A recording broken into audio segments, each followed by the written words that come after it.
आज मी अशी गोष्ट बघितली जी याआधी मी कधीच नव्हती बघितली आणि तुम्हीसुद्धा बघितली की नाही ते मला कमेंट करून नक्की सांगा.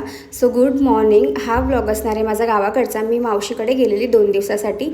2 दिवस मी सुट्ट्या घेतलेल्या आणि मी म्हटलं विचार केला मस्त फिरून येऊ, कारण भरपूर दिवस झाले मी कुठेच गेले नाही. सध्या नुसतं काम आणि घरच चाललेलं. तर तिकडे पोचल्यानंतर मस्त उठले, म्हणजे सकाळी पोचलेले आणि त्याच्यानंतर झोपले थोडा वेळ आणि उठूनच मस्त मावशीने ना पुरणाचा स्वयंपाक केलेला, कारण मी नॉनव्हेज सध्या खात नाही म्हणून.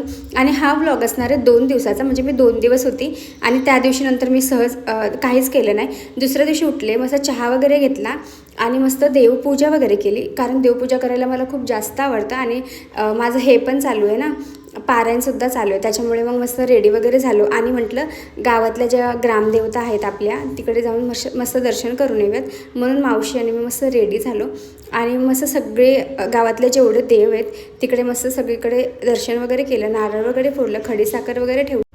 त्यानंतर मावशीला इथे काम होतं जरा शेतामध्ये, तर ती मला म्हणाली की चल आपण थोडंसं काम आहे तर आपण शेतामध्ये जाऊयात आणि शेतसुद्धा बघा. आणि ही ती गोष्ट आहे, ही आहे सौर ऊर्जा. आणि ही एक अशी याच्यावर जेव्हा ऊन येतं ना तेव्हा ते ॲटोमॅटिक बटन दाबलं की पाणी येतं. वाव, ही किती मोठी गोष्ट आहे, म्हणजे किती आपल्याकडे हे होतं, डेव्हलप होतं आणि शेतकऱ्यांसाठी ते किती मोठी गोष्ट आहे ही.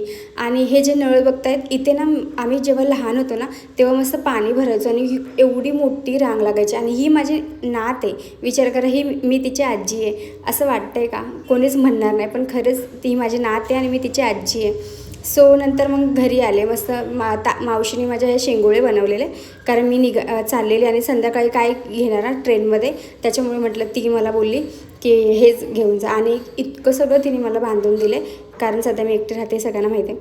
त्यानंतर मग शेळ्यांसोबत थोडासा टाईमपास केला, थोडीशी मस्ती वगैरे केली, कारण खूप आवडतात मला खूप आणि इतकं छान वाटतं ना. मस्त मग मस्त रेडी वगैरे झाले आणि नंतर ट्रेनमध्ये वगैरे बसले. असं होतं आता माझा दिवस. भेटून